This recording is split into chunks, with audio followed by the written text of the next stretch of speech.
Ya, Assalamualaikum warahmatullahi wabarakatuh. Selamat siang teman-teman semuanya. Kita akan melanjutkan untuk bimbel hukum profesi bidan ya.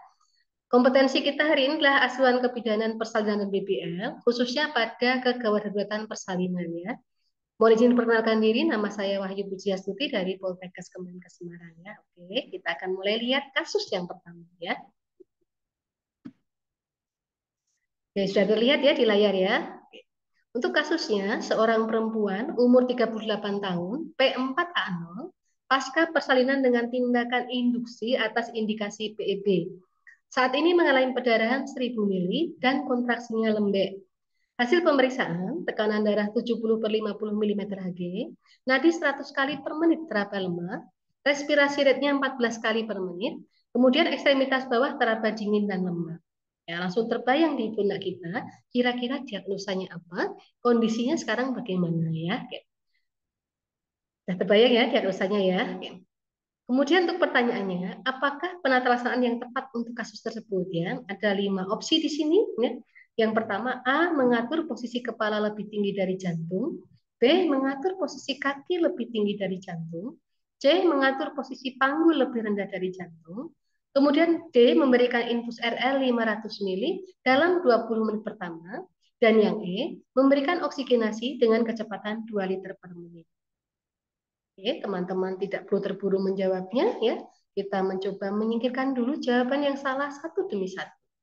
Ada kasus perdarahan banyak ya. Kemudian dia kemungkinan sepertinya diagnosanya apa ya? Atonia mungkin ya. Perdarahan banyak atau nia uteri. Kira-kira tata laksana yang paling tepat apa?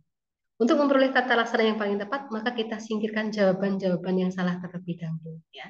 Jadi teman-teman kita lihat pembahasannya dan pemilihan kunci jawabannya ya.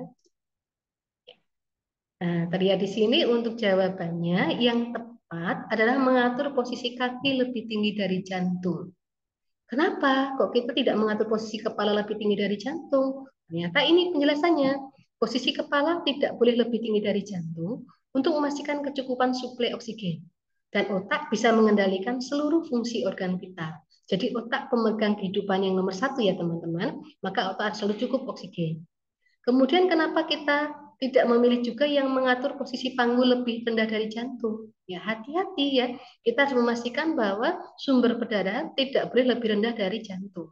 Karena kita akan mengurangi jumlah aliran darah dari jantung ke panggul, mengurangi jumlah aliran darah dari jantung ke uterus. Kemudian membantu darah yang masih di darah di uterus itu supaya mudah kembali ke jantung, menambah volume darah di tubuh kita ya.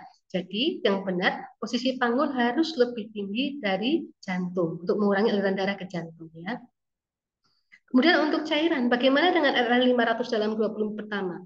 Pasien tadi sudah masuk ke shock atau pre-shock awal gitu ya, atau shock ringan gitu ya. Jadi untuk pasien yang dia punya potensi atau risiko mengalami shock, caranya harus cepat ya. Untuk 1000 mili pertama harus masuk dalam 20 sampai 30 menit ya. 500 mili dalam 20 menit pertama tidak akan bisa mengejar kekurangan cairan ya. Jadi tidak akan bisa mengejar hemodinamika. Pasien akan mudah terjadi shock ya. Kemudian kita lihat di sini ada tambahan penjelasannya. Cairan itu adalah 2 sampai 4 kali lipat dari jumlah perdarahan yang terjadi. Ya, kenapa? Karena tidak semua darah dari uterus langsung keluar. Dia yang tertahan di uterus atau tertahan juga di vagina. Kenapa juga? Karena kita menggunakan cairan kristaloid. Cairan kristaloid itu mudah keluar dari pembuluh darah. Sehingga kadang cairannya itu belum sampai ke semua organ vital tubuh di tubuh kita, tapi sudah masuk ke jaringan sehingga kurang yang terkirim ke organ vital ya. Kemudian bagaimana dengan oksigen 2 liter? Sangat tidak cukup tentunya ya. Untuk pemeliharaan saja kita berikan 4 sampai 6 liter. Apalagi sudah masuk ke pre-shock atau shock ringan. Diberikannya 6 sampai 8 liter per menit ya. Kemudian kita lihat kenapa kuncinya adalah mengatur posisi kaki lebih tinggi dari jantung. Kaki itu terjadi paha dan betis. Jaringannya banyak, dagingnya banyak gitu ya. Sehingga darah yang di situ juga banyak. Dengan kita meninggikan kaki, maka darah dari betis ya, darah dari betis atau dari paha tadi akan mudah kembali lagi ke jantung. Sehingga menambah volume darah yang akan diedarkan ke seluruh tubuh oleh jantung. Ya, jadi mempertahankan kondisi hemodinamika pasien ya, yang ringan, yang mudah dilakukan adalah dengan mengatur posisi kaki lebih tinggi dari jantung. Ditambah tadi, kepalanya jangan pakai bantal supaya sama rata dengan jantung. Kemudian panggungnya lebih tinggi untuk mengurangi perdarahan. Infusnya cepat, biar cepat menggantikan cairan yang hilang. Oksigen harus cepat juga membantu supaya suplai oksigen ke jaringan atau sel mencukupi. Ya.